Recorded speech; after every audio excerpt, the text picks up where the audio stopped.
ನಾವೆಲ್ಲ ಏನು ಕೇಳಬೇಕು? ಏನೇನೋ ಕೇಳಬಾರ್ದು. ಕೇಳಿದ್ರೆ ದೇವರನ್ನೇ ಕೇಳಬೇಕಂತ. ದೇವರ ಹತ್ರ ಎರಡಿದೆಯಂತ. ತನ್ನ ಬಳಿ ಬರುವವರಿಗೆಲ್ಲ ಭಗವಂತ ಹೀಗಂತ, ನಂತರ ಎರಡಿದೆ, ನಿಮ್ಗೆ ಯಾವ್ದು ಬೇಕು? ಈ ಕೆಲವು ಮಕ್ಳಿಗೆ ಹಿಂಗೆ ಸುಮ್ಮನೆ ಇದು ಮುಟ್ತೀಯ ಇದು ಮುಟ್ತೀಯ, ಇದಂದ್ರೆ ಬೇರೆ, ಇದನ್ನು ಹಂಗಲ್ಲ.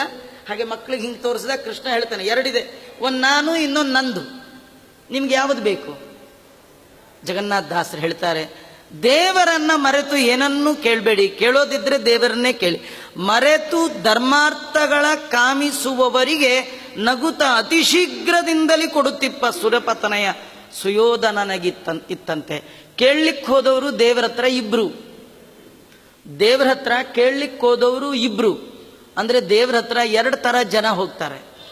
ಒಬ್ಬ ಏನು ಕೇಳ್ದ ಅಂದ್ರೆ, ದೇವ್ರನಂದ ನೀನ್ ಯಾಕೋ, ನಿನ್ನ ಹಂಗೆ ಯಾಕೋ, ನಿನ್ನ ಸಂಪತ್ತಿದ್ರೆ ಸಾಕು. ನಿನ್ನ ನಾಮ ಅಂದಿಲ್ಲ ಅವನು, ನಿನ್ನ ಸಂಪತ್ತು, ನಿಂದೇನು ನಾರಾಯಣಿ ಅಂತ ಸೈನ್ಯ ಇದೆಯಲ್ಲ ಅದೊಂದು ಸಾಕು, ನೀನೇನು ಬೇಡ, ನೀನು ಯೂಸ್ಲೆಸ್ಸು, ಯುದ್ಧಕ್ಕೆ ಬಂದರೆ ಚಕ್ರ ಹಿಡಿಯಲ್ಲ ಅಂತ ಕಟ್ಕೊಂಡು ಏನು ಮಾಡಬೇಕು? ಎಕ್ಸಾಮ್ಗೆ ಹೋಗ್ತೀನಿ ಬರೆಯಲ್ಲ ಅಂತ ತೊಗೊಂಡು ಏನು ಮಾಡಿದ್ರಿ ಅಲ್ವಾ?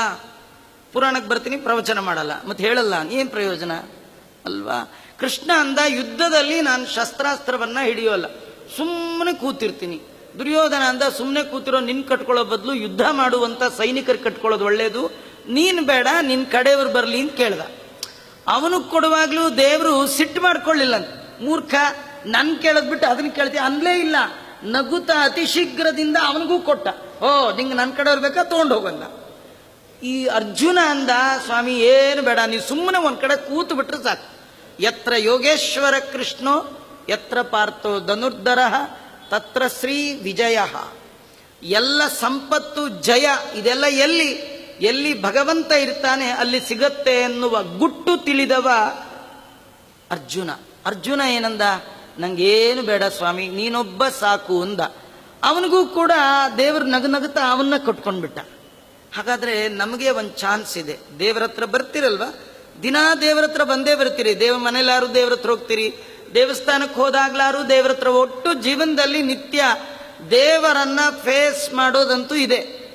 ಆ ದೇವರನ್ನ ನೋಡಿದಾಗ ಏನು ಕೇಳಬೇಕು ಯೋಚನೆ ಮಾಡಿ. ಯಾವತ್ತಾರು ದೇವರನ್ನ ಕೇಳಿದ್ದೀರಾ? ಕೇಳಲೇ ಇಲ್ಲ. ನಾವು ಅದು ಕೊಡು ಇದು ಕೊಡು ಅಂತ ಕೇಳಿದ್ದೇ ವಿನಃ ನಮ್ಗೆ ದೇವರನ್ನ ಕೇಳಬೇಕು ಅನ್ನೋದೇ ಗೊತ್ತಿಲ್ಲ. ಆದರೆ ದೇವರ ಹತ್ರ ಹೋದಾಗ ದೇವರನ್ನು ಬಿಟ್ಟು ಮತ್ತೊಂದು ಕೇಳಬಾರ್ದು.